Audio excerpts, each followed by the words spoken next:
CreditCards.com recently published our annual Taking Charge survey, which is an annual snapshot of how Americans feel about credit cards, how they use them, and how they manage their debt.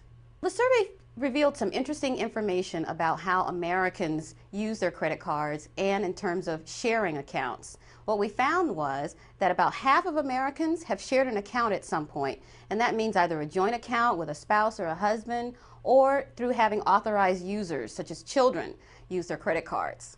Well, on the face of it, it might seem like a good idea to share a credit card, especially if you're a husband and a wife and you have joint checking accounts. But what we found was that it can get you into a lot of trouble, particularly, for instance, you may be happily wedded and blissfully in love right now, but 6 years from now or 5 years from now, your relationship might fall apart. And this goes for dating couples as well, boyfriend and girlfriend who have a joint account. That relationship may sour, and you have a financial relationship at stake.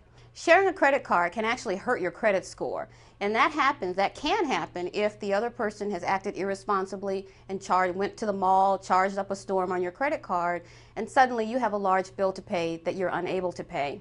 If you don't pay that bill, it can hurt your credit score in terms of negative remarks by your credit card company. So it is a good idea that if you're sharing an account with someone, know that person very well and know that they're going to act responsibly with it. In fact, many credit counselors say don't even bother sharing an account because it's just not worth it. These days, your good name and your credit history are just that important.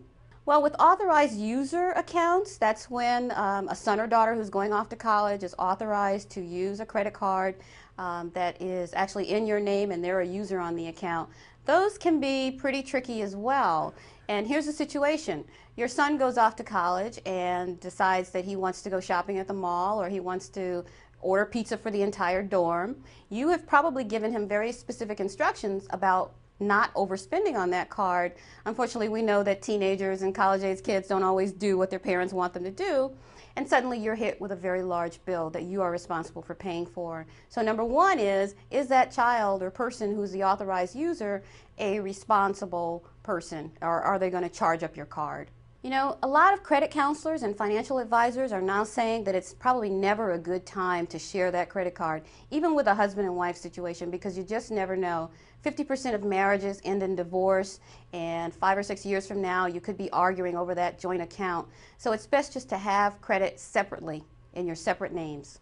I'm Connie Prater, Senior Writer at CreditCards.com.